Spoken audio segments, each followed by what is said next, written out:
하나님의 말씀 누가복음 9장 37절에서 43절까지입니다. 이튿날 산에서 내려오시니 큰 무리가 맞을새 무리 중에 한 사람이 소리질러 이르되 선생님 청컨대 내 아들을 돌보아 주옵소서. 이는 내 외아들이니이다. 귀신이 그를 잡아 갑자기 부르짖게 하고 경련을 일으켜 거품을 흘리게 하며 몹시 상하게 하고야 겨우 떠나가나이다. 당신의 제자들에게 내쫓아 주기를 구하였으나 그들이 능히 못하더이다. 예수께서 대답하여 이르시되 믿음이 없고 패역한 세대여, 내가 얼마나 너희와 함께 있으며 너희에게 참으려 내 아들을 이리로 데리고 오라 하시니 올 때에 귀신이 그를 거꾸러뜨리고 심한 경련을 일으키게 하는지라. 예수께서 더러운 귀신을 꾸짖으시고 아이를 낫게 하사 그 아버지에게 돌어주시니 사람들이 다 하나님의 위엄에 놀라니라. 아멘. 기도하겠습니다. 살아계신 하나님 아버지, 이 시간 말씀 듣는 시간입니다. 말씀을 통해서 은혜 받게 하시고 우리의 삶이 새로워지는 복된 능력의 시간으로 성령께서 함께하여 주옵소서. 예수님의 거룩하신 이름으로 기도하옵나이다. 아멘. 코로나 블루라는 그런 신종어가 있죠. 이 코로나 블루라는 말은 이 코로나로 인해서 사람들의 마음이 굉장히 연약해져 있는 거죠. 심리적으로 불안하고 답답해하고 그러한 시간이 계속되다 보니까 참지 못하는 경우도 많이 생겨나고, 그런데 그보다 더한 그 신종어가 있는데 그것은 뭐냐면 코로나 레드라는 겁니다. 그래서 갑자기 막 어떤 화를 내기도 하고요. 그런 일들이 종종 벌어지죠. 큰 사건들이 일어나기도 하고. 그리고 코로나 블랙이라는 말이 있는데 이것은 이제 절망에 빠지는 겁니다. 난 아무것도 할 수 없다. 그렇게 절망에 빠지는 그런 일들이 있습니다. 근데 그 여성 중에 한 50% 이상은 코로나 블루 현상에 빠져서 경험한 적이 있고, 또 남성은 한 34% 정도가 코로나 블루에 빠져서 힘들어하는 경우가 있었다. 그렇게 대답을 했다고 하죠. 사실 우리가 이 기도하며 지내니까 그렇지 많은 문제가 있습니다. 우리가 믿음 안에서 그렇게 어려움을 극복하고 있으니까 그렇지 우리 주변에 정말 이 코로나로 인해서 많은 어려움이 있습니다. 화란의 철학자 키에르케고르가 절망은 죽음에 이르는 병이다, 그렇게 말을 했어요. 그리고 그 책에 보면 참 멋진 말을 써놓았는데, 인간은 절망을 스스로 벗어날 수 없습니다. 벗어나는 방법은 하나님께 있습니다. 절망의 반대말은 희망이 아니라 신앙입니다. 그리고 믿음은 절망의 해독제입니다. 이렇게 인간이 무엇으로 절망을 피하느냐 하면 하나님께 굳게 서 있는 신앙으로만이 그 어려움을 극복할 수 있습니다. 그런 글을 써놓았어요. 근데 이분이 이제 철학자인데 시를 썼어요. 제 마음에 머물러 주십시오라는 그런 시를 썼어요. 질그릇 같은 저희 안에 보물이 담겨 있습니다. 오 거룩하신 성령이시여, 당신은 너무 추한 곳에 계십니다. 거룩한 영이신 당신이 부정하고 더러운 곳에 계십니다. 지혜의 영이신 당신이 어리석은 사람 안에 계십니다. 진리의 영이신 당신이 거짓에 속아 넘어간 이 사람 안에 계십니다. 자기의 고백이죠. 내 안에 성령이 계신다는 거예요. 거룩한 성령이 계신다는 거죠. 오 거할 만한 곳을 찾아다니지 않는 분이시여 제 마음에 계속 머물러 주소서. 창조자요 구속자이신 주님, 합당한 거처를 찾아보아도 한 곳도 발견하지 못할 것입니다. 오하오니 제 마음에 계속 머물러 계시옵소서.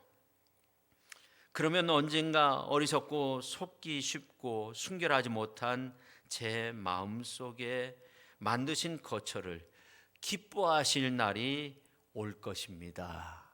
자기의 고백이죠. 부족하고 연약한 내 안에 거룩한 성령이 계심으로 이제 너무나 감사한데 계속 머물러 있으라는 거죠. 있으시면 좋겠다는 거죠. 그리고 언젠가는 내 안에 계신 그 성령님께서 나를 바라보면서 기뻐하실 겁니다. 그런 시를 썼어요. 참 멋진 시입니다. 오늘 이제 본문 말씀을 보면 말씀의 시작이 이튿날로 시작해요. 누가만의 표현입니다. 이튿날. 우리가 지난 3시간 동안 오병이어의 기적, 변화산 위에서 있었던 그러한 내용들을 어떤 교회적인 관점에서 해석하고 또 말씀을 통해서 하나님의 은혜를 함께 경험했는데, 오늘 이제 말씀에도 보니까 이 산 아래 사건에 대해서도 교회의 사건의 연속임을 누가는 말씀하고 있어요. 왜냐하면 오늘 이제 37절에 보면 이거를 이제 세번역 성경으로 보면 다음 날 그들이 산에서 내려오니 큰 무리가 예수를 맞이하였다, 그렇게 말씀하고 있어요.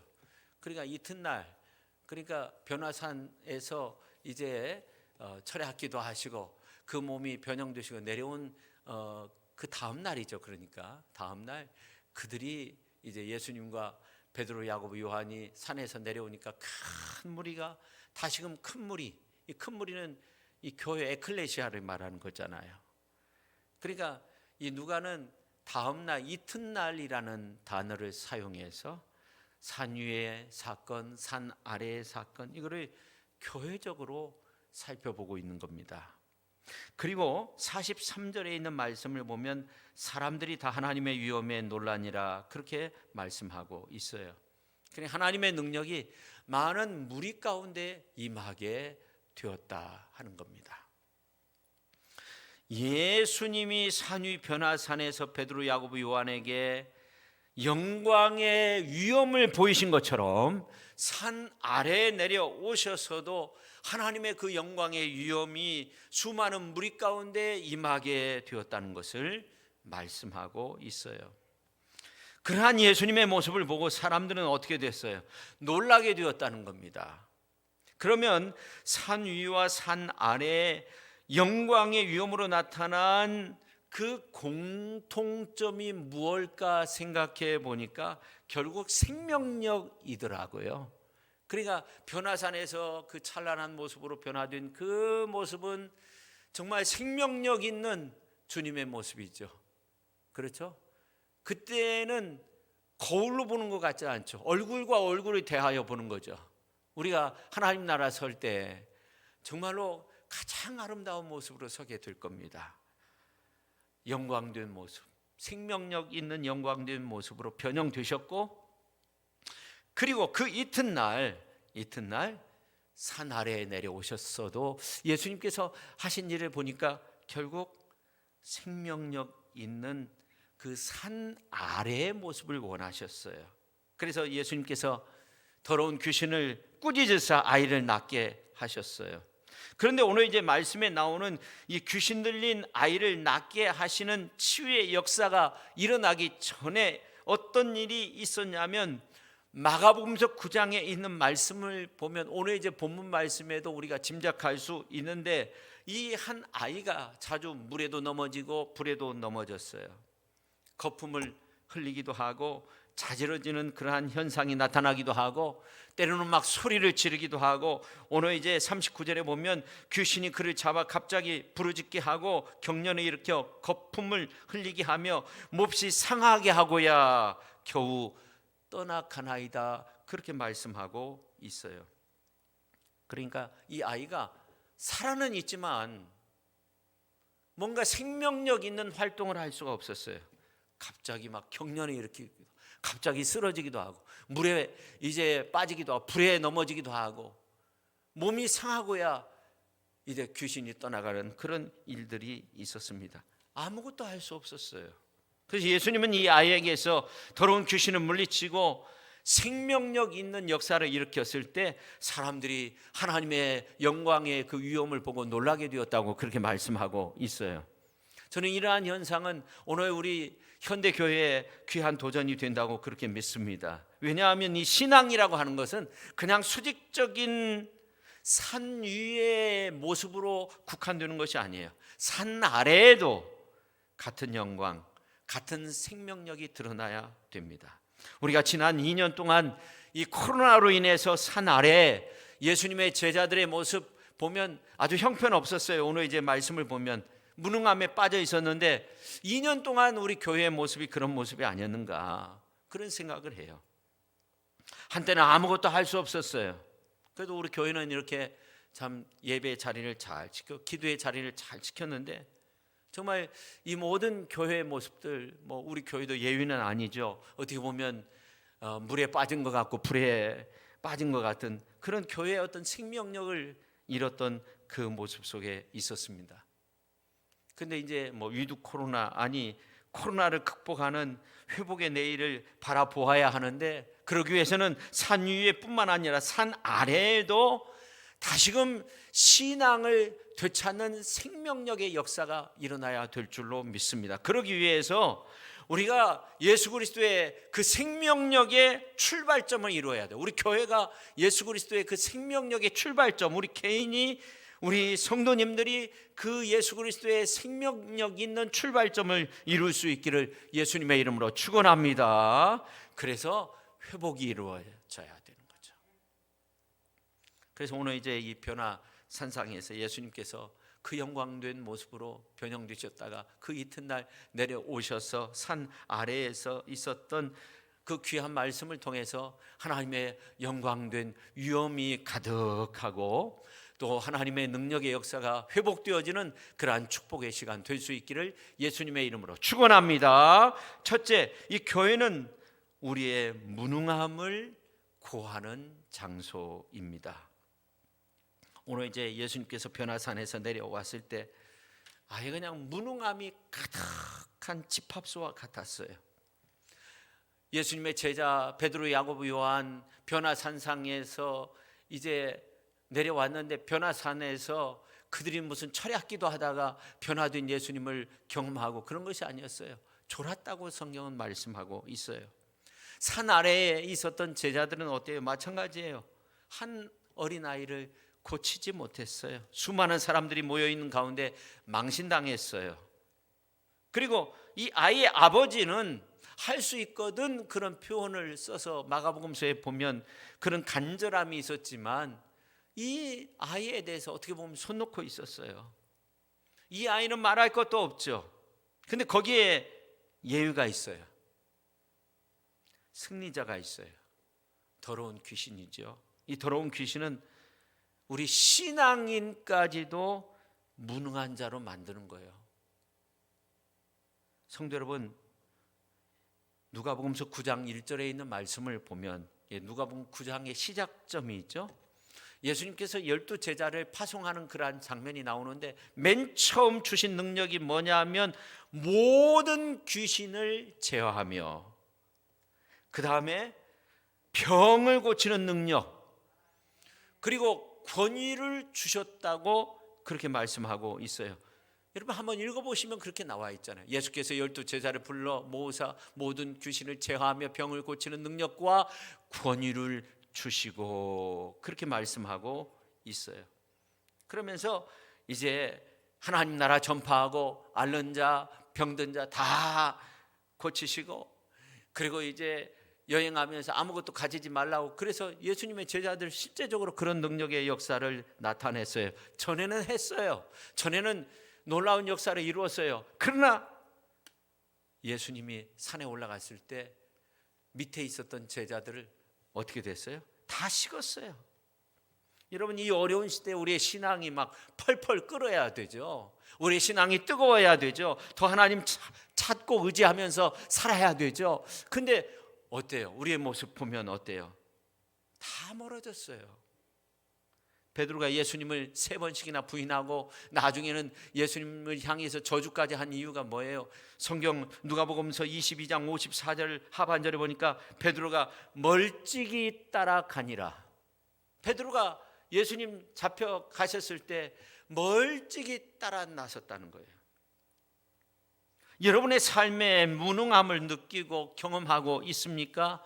그러면 여러분 더 주님을 붙잡아야 됩니다.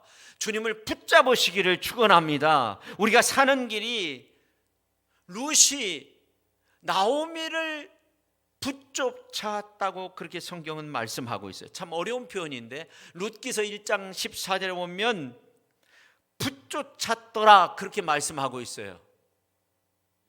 룻이 그는 나오미를 말하는 거예요. 붙쫓았더라 그렇게 표현하고 있어요. 오늘 우리가 이 어려운 시대에 예수님을 붙쫓아야 되는 거죠. 아주 가까이 해야 되는 거죠. 예수님은 누구였는가 생각해 보면 산 위의 영광의 본체시지요. 변화산의 영광의 본체시지요. 하늘나라 영광의 본체가 되시는 분이시죠. 그럼 산 아래에서는 역시 영광의 본체시지만 제자들이나 복음서를 기록한 누가나 보면 예수님은 어떻게 보았냐면 예수님은 기도하는 분이시다 그렇게 본 거예요. 참 이 기도라는 게 쉬운 일은 아닌 것 같아요. 제가 지난 화요일 날 이제 비대면 대신방 하면서 30가정이 넘는 가정을 위해서 이렇게 비대면으로 전화로 기도를 하는데 참 기도하고 나서 굉장히 좀 어려움이 있었어요. 뭐 어려움이 있다는 것이 갑자기 소화가 안 돼가지고 왜냐하면 이제 기도를 해야 되니까 목이 이제 가라면 무슨 과일을 먹고 물 마시고 막 뭐 이렇게 먹다가 보니까 그것이 좀 얹힌 것 같아요. 뭐 체악 뭐 그런 것 같아요. 뭐 뱃속이 안 좋거나 막 그런 건 아닌데. 그래서 좀 고생을 한 적이 있어요.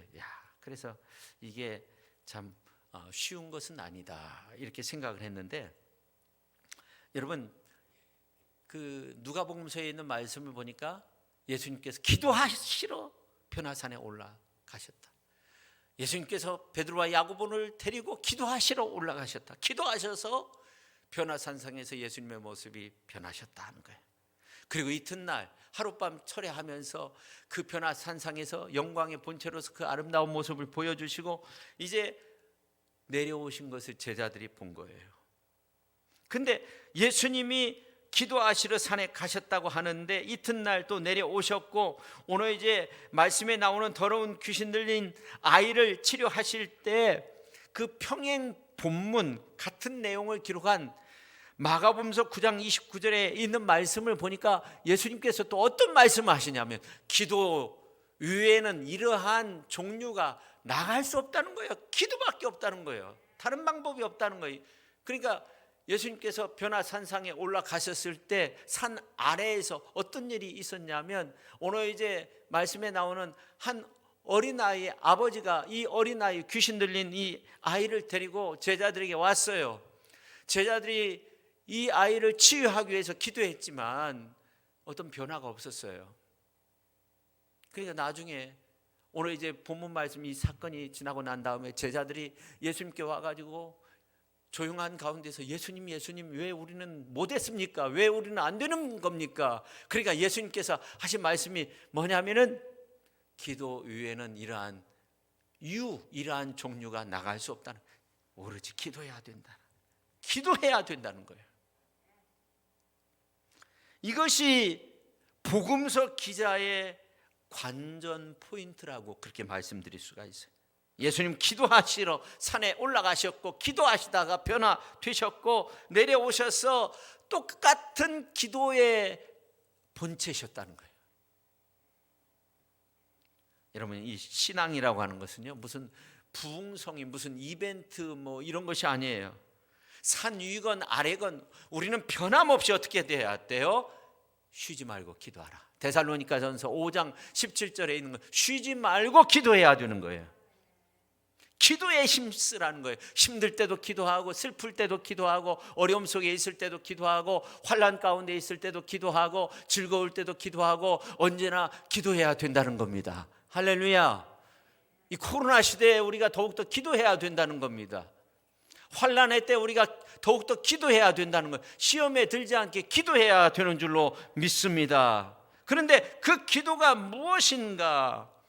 결국 산 아래의 무능함을 깨트릴 수 있는 것이 바로 기도밖에 없는 거죠.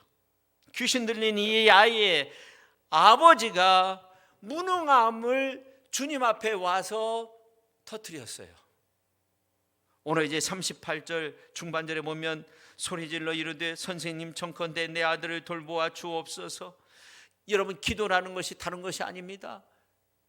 내가 가지고 있는 어려운 문제를 주님 앞에 다 가지고 가는 거예요. 주님 앞에 다 내려놓는 거예요. 하나님, 내가 이런 어려운 문제가 있습니다.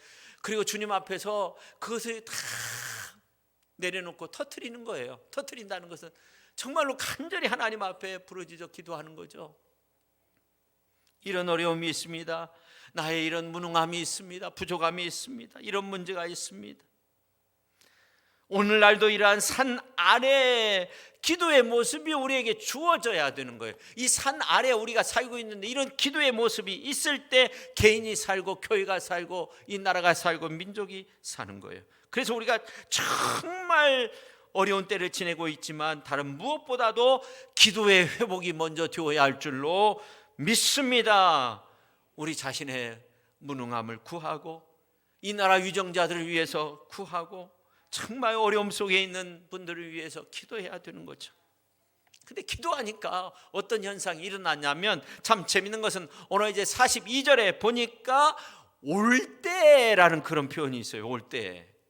이 아기가 예수님께로 올 때, 이 말이죠. 올 때 귀신이 발작을 일으키게 했어요. 올 때 귀신이 그를 거꾸로 들이고 심한 경련을 일으키게 하는지라 그렇게 말씀하고 있어요. 그러니까 마가복음서나 마태복음서에 나오는 것처럼 물에 이제 넘어지고 불에 넘어지고 이런 차원과는 좀 다른 거예요. 지금 이 아이를 막 뭐 해하려고 죽이려고 막 이렇게 넘어뜨리고 그런 것이 아니에요. 지금 귀신이 경련을 일으키고 있는 거예요. 어떻게 보면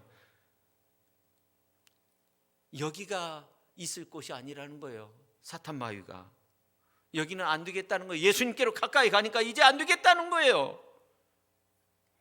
여러분, 기도하는 교회는요 시험이 다 떠나가게 되는 줄로 믿습니다. 기도하는 성도에게는요 사탄 마귀가 왔다가도 7길로 도망치게 되는 줄로 믿으시기를 바랍니다. 이 코로나 때 우리 교회에 기도가 있었습니다. 한 2년 전부터 새벽 예배 시작하기 전에 찬송가 631장을 꼭 불렀습니다. 아마 모르시는 분들이 굉장히 많을 겁니다. 우리 기도를 들어주시고 주님의 평화를 내려주소서. 우리 기도를 들어주시고 주님의 평화를 내려주소서. 할렐루야. 근데 급할 때는요 그 찬양이 나오더라고요. 저도 급할 때는요 사방의 평안함을 주옵소서. 하나님은 우리 교회에 속한 모든 가정들 사방의 평안함을 주셨어.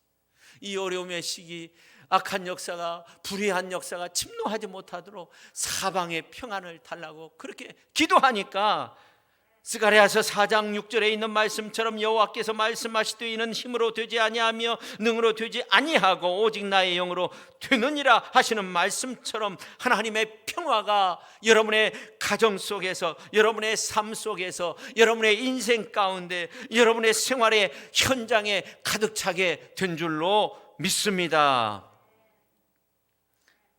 오늘 아이가 올 때 그렇게 말하고 있어요. 억누르고 있던 사탄 마귀가 살 길을 찾아서 발작을 일으킨 것처럼 여러분들이 기도하러 올 때, 여러분들이 하나님 앞에 예배드리기 위해서 올 때 이런 놀라운 역사가 나타나게 되리라 믿습니다. 사탄 마귀가 막 떠나가고 찬송하기 위해서 올 때, 기도하러 올 때, 주일날 그래 하나님 앞에 예배드리러 우리가 성전에 가야지, 그렇게 할 때 악한 마귀 사탄 시험되는 요소들이 다 떠나가게 될 줄로 믿습니다. 여러분, 왜 어렵다고? 코로나 블루에 빠져 있어요. 교회도 못 나오시면서 교회 나와서 하나님 앞에 찬양이라도 하고 기도라도 하고, 주일날 나는 정말 어렵다 그러면은 평일날이라도 교회 문 열려 있으니까 기도하고 하나님께서 역사해 주시지 않겠습니까? 여러분, 사도행전 1장에 보니까 초대교회 성도들이 전혀 기도에 힘썼다고 그렇게 말씀하고 있어요. 기도할 때 역사가 나타났다는 거예요. 기도할 때 역사. 둘째, 교회는 주님을 믿음으로 서 있는 장소라는 것. 주님을 믿음으로 서 있다 하는 겁니다. 여러분, 출애굽기 14장에 있는 말씀을 보면 거의 코로나 시대의 우리의 모습과 좀 비슷하다 그런 생각을 해요. 14장에 있는 말씀을 보면 이스라엘 백성들이 출애굽해가지고 홍해 앞에 다다랐을 때 뒤에서 애국 군대가 막 밀려오는데 길이 보이지 않죠. 무슨 길이 있어요? 앞에는 홍해밖에 없는데 무슨 길이 있어요? 근데 모세는 하나님이 보인 거예요. 백성들은 아무것도 안 보였는데 하나님의 음성이 들렸어요. 그래서 모세가 지팡이를 통해서 홍해를 가르고 이스라엘 백성들은 홍해를 마른 땅처럼 육지와 같이 그렇게 건너게 되는데, 이 놀라운 사건을 히브리서 기자는 이렇게 표현하고 있어요. 히브리서 11장 29절에 보니까 믿음으로 그들은 홍해를 육지같이 건넜으나 애굽 사람들은 이것을 시험하다가 빠져 죽었으며, 그렇게 말씀하고 있어요. 여기에 보면 성도의 믿음이, 믿음장에서 성도의 믿음이 얼마나 큰 건가 하는 것을 우리에게 보여주고 있는 소중한 말씀이죠. 신기한 것은 물입니다. 믿음이 있으면 물이요, 출애굽기 14장에 보니까 물벽이 되었다고 그렇게 말씀하고 있어요. 근데 믿음이 없으면 애굽 사람들이 시험하다가 어떻게 됐다고요? 물에 빠져 죽었다고 히브리서에서 그렇게 말씀하고 있어요.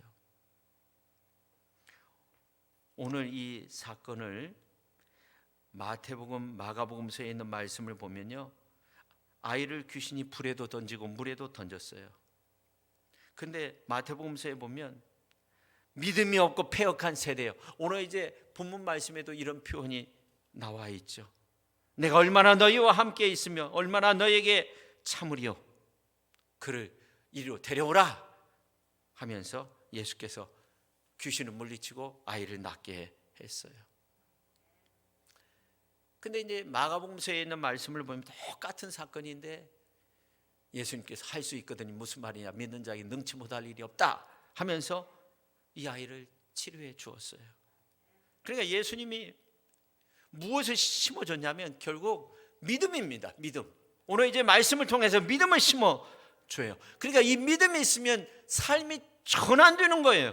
믿음이 전환점이 돼가지고 물과 불에 침몰되는 인생이 더 이상 아니라는 거예요. 성령의 불로 완전히 이제는 뒤집어지는 인생이 되는 거죠. 할 수 있는 인생이 되는 거죠. 할 수 없는 인생이 아니라 할 수 있는 인생이 되는 거예요. 할 수 있거든이 아니라는 거예요. 할 수 있는 인생이 되는 거예요. 그래서 여러분, 오늘 이 말씀의 사건이 기록된 마태복음서, 마가복음서에 있는 말씀을 보면 특별히 마태복음서 17장 19절 20절 이런 말씀들을 보면 예수님께서 이제 믿음이 겨자씨만한 믿음만 있으면 20절에 보면 이 산을 명하여 여기에서 저기로 옮겨지라 하면 옮겨진다는 거예요.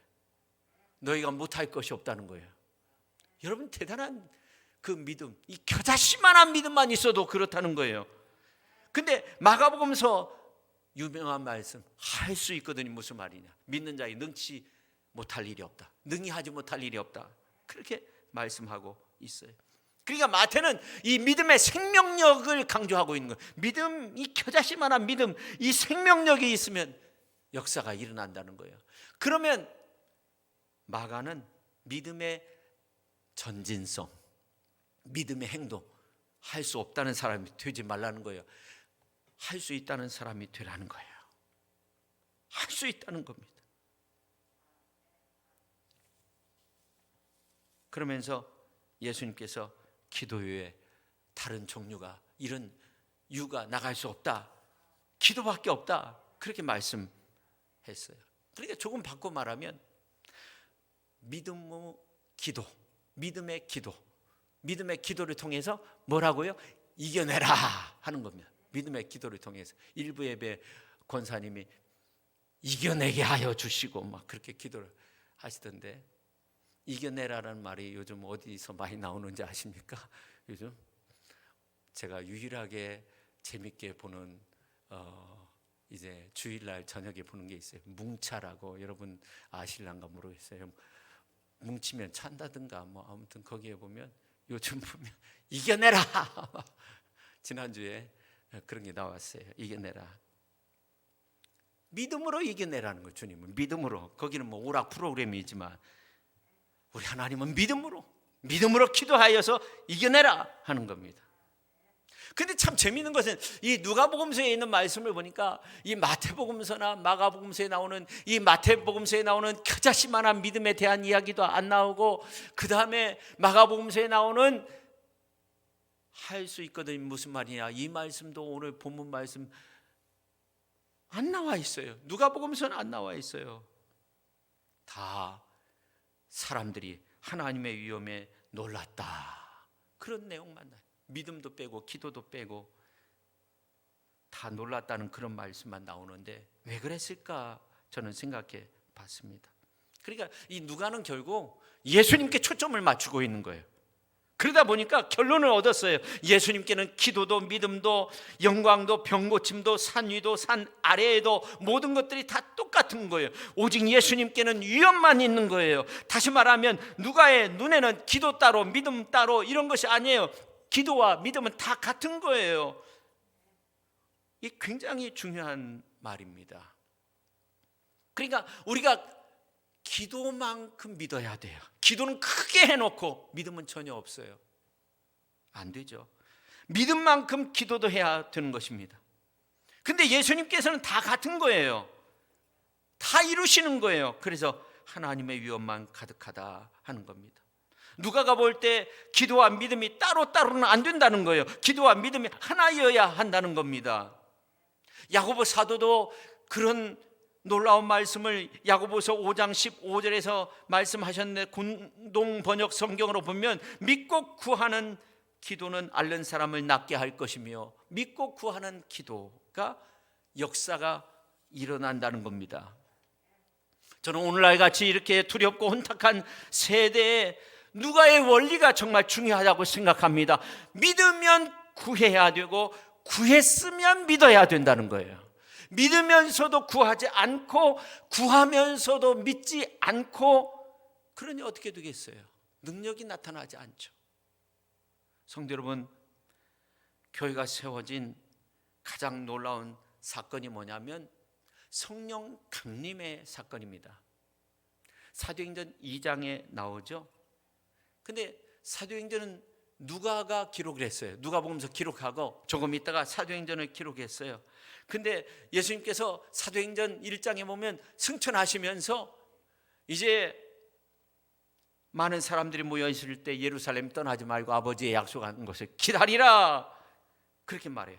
요한은 물로 세례를 베풀었지만 너희는 몇 날이 못 되어 성령 세례를 받으리라, 성령을 약속해 주신 거예요. 그리고 1장 8절에 보면 오직 성령이 너에게 임하시면 너희가 권능을 예루살렘 온 유다 사마리아 땅 끝까지로 내 증인이 되리라, 그런 말씀을 하셨어요. 그러니까 사도행전 1장에 있는 말씀을 보면 그 유명한 베드로 사도, 그리고 예수님의 가족, 이러한 사람들이, 그리고 베드로의 형제라는 그런 표현이 있어요. 이런 위대한 사람들, 120명의 사람들, 예수님의 승천을 직접 경험하고 예수 그리스도의 이제 그 승천 가운데서 주신 말씀을 직접 들었던 이러한 사람들, 120명의 사람들이 마가다락방, 예루살렘에 있는 이 마가다락방에서 이제 간절히 저녁 기도에 힘썼어요. 믿음이 있었어요. 근데 참 재밌는 것은 사도행전 2장에 있는 말씀을 보면 어떤 말씀이 나오냐면 오순절날이 이미 이름에 그렇게 말씀하고 있어요. 그러니까 이 사도행전 2장 말씀을 이렇게 그 1절 말씀을 묵상해 보면, 그러니까 그 많은 사람들이 어떤 생각을 가지고 있냐면, 오순절이 이르렀을 때 하나님께서 약속하신, 우리 예수님께서 약속하신, 아버지께서 약속하신 것을 주실 거다, 그런 믿음이 있었던 것 같아요. 그래서 다 모여서 기도했어요. 다 모여서. 이미 이름에라는 그 표현을 이렇게 묵상해 보면, 연구해 보면 그렇습니다. 근데 이들의 모습을 보면 이제 그 1장 14절 하반절에 있는 말씀을 보면 더불어 마음을 같이하여 오로지 기도에 힘쓰더라, 그렇게 표현하고 있어요. 더불었다는, 마음을 합했다는 거예요. 그 위대한 믿음의 사람들이 마음을 합한 거예요. 예수님의 말씀을 들은 위대한 믿음의 사람들, 예수님의 부활 승천 경험한 사람들, 믿음을 합한 거예요. 마음을 합한 거예요. 더불어서 마음을 같이 했어요. 영적인 의미가 있어요. 예수님의 그 말씀을 다 받아들이고 합세한 거예요. 오로지 다른 거 하지 않았어요. 오로지 열심히 기도했어요. 기도에 힘쓰더라, 그렇게 말씀하고 있어요. 그들은 믿음이 있었던 겁니다. 믿음으로 기도했습니다. 오순절날 성령이 임해서 교회가 세워지기 시작한 겁니다. 그러므로 우리들도 믿고 구해야 됩니다. 할렐루야. 믿고 기도했는데 믿음도 없고 기도도 하지 않고 그래서는 안 돼요. 믿고 기도해야 되는 거죠.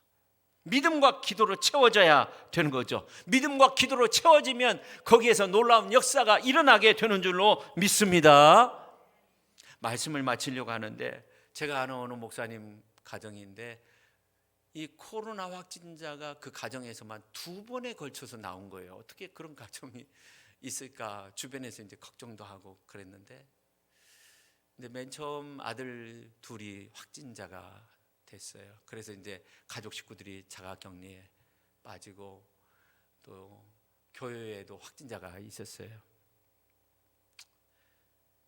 그리고 이제 한참 후에 또 사모님이 이제 그 일을 하시는데 그 선별진료소에서 일을 하시다가 감염이 됐어요.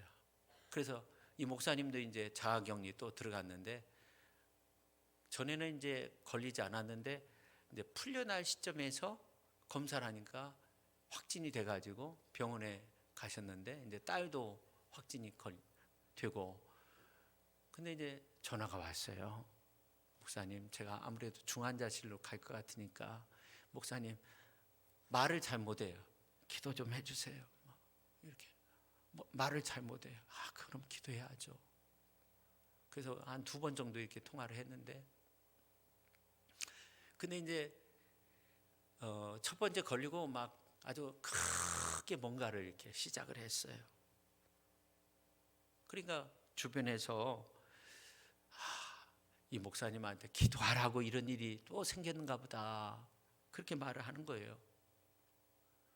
근데 이제 아무튼 중환자실 들어간다고 했는데 한 일주일 만에 몸이 좋아져 가지고 저도 이제 기도하고 퇴원한 거예요. 그러니까 정말 다행이죠. 그 엄청난 일을 벌리고.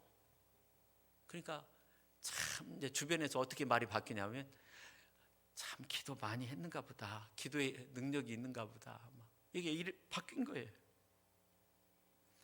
그러니까 어려움도 참 많다 그랬는데 어려움도 참 잘 극복한다, 그렇게 말이 바뀌었어요.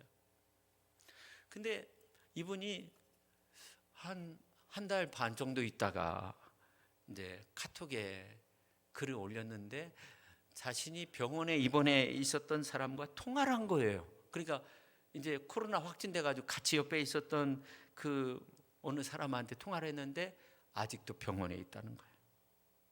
만약 한 2달 동안 그냥 병원에 있었다고 하면 완전히 큰 어려움에 빠질 뻔했는데 그 어려움을 잘 극복하고 있어요. 그래서 너무너무 감사하더라고요. 본인도 너무너무 감사해요. 만약 자신이 2달, 석 달 입원해 있었다면 정말 어려움이 있을 텐데 저는 그 이야기를 이렇게 접하면서 정말 감사했어요. 먼저 백신 맞을 때까지 우리가 한 2년 동안 이렇게 지내면서 참 저희뿐만 아니라 우리 성도님들 정말 건강한 모습으로 그래도 무탈하게 지낸 거 생각할 때 야, 이게 기적이고 은혜고 감사가 아닌가 그런 생각을 했어요. 여러분, 우리는 정말 감사해야 됩니다. 정말 감사해야 됩니다. 저희 이제 형하고 이제 조카가 미국에서 이렇게 왔는데 미국에서 오니까 무슨 문자들이 온다는 거죠. 문자가 오는데 뭐 전라북도에서 몇 명 확진자가 나오고 군산에서 몇 명 확진자가 나오고 몇 사람 되지도 않는데 난리라는 거예요. 난리라는 거예요. 코로나 검사를 뭐 몇 번 했다는 거예요. 근데 캘리포니아 주에서만 이 코로나 확진자가 정말로 엄청나게 나왔고 엄청난 피해가 있었고 엄청난 사망자가 나왔고 또 폭도들에 의해서 많은 사건들이 있었다는 거예요. 근데 한국에 와 보니까 그렇지 않다는 거예요. 몇 사람 때문에 난리가 난 거예요. 놀라는 거예요. 놀라는 거예요. 오늘 이 누가복음서에 있는 말씀을 보니까 사람들이 다 하나님의 위엄에 놀라니라 했는데 지금 전 세계 사람들이 이 한국의 위상에 대해서 놀라고 있어요. 여러분, 이제 우리가 기도 중에 정말 믿음의 역사로 채울 수 있어야 됩니다. 믿음의 기도 중에 성령의 불이 임하고 성령의 은혜가 우리 가운데 임하여서 주님의 몸된 교회를 통해서 우리의 삶의 모습을 통해서 하나님의 영광과 위엄이 많은 사람들 가운데 드러날 수 있는 그런 축복된 삶의 모습을 이루어갈 수 있기를 예수님의 이름으로 축원합니다. 우리가 믿음과 기도로 살아서 사람들이 다 하나님의 위엄에 놀라니라 하시는 그런 놀라운 고백의 역사가 오늘 이제 누가가 예수님의 그 모습을 보면서 정말 모든 사람들이 하나님의 위엄에 놀랐다고 그런 고백을 하였던 것처럼 오늘 우리의 모습이 그렇게 기도와 믿음으로 정말로 무장하여서 하나님 앞에 크게 영광 올려드리고 많은 사람들이 하나님의 위엄에 크게 놀라니라 하시는 이런 놀라운 고백의 역사가 우리의 삶 속에 나타날 수 있기를 예수님의 이름으로 축원합니다. 기도하겠습니다. 하나님 아버지, 오늘 우리의 삶 속에 주님 오시사 주님의 놀라운 능력의 역사를 경험하게 하시고 그러므로서 하나님 앞에 크게 영광 올려드리되 하나님의 위엄에 놀라니라 하시는 그런 놀라운 역사가 주님의 몸된 교회 우리의 삶의 모습을 통해서 나타날 수 있도록 하나님께서 함께하여 주시고 성령의 능력으로 성령의 불로 성령 충만함으로 함께하여 주옵소서. 예수님의 이름으로 기도하옵나이다. 아멘.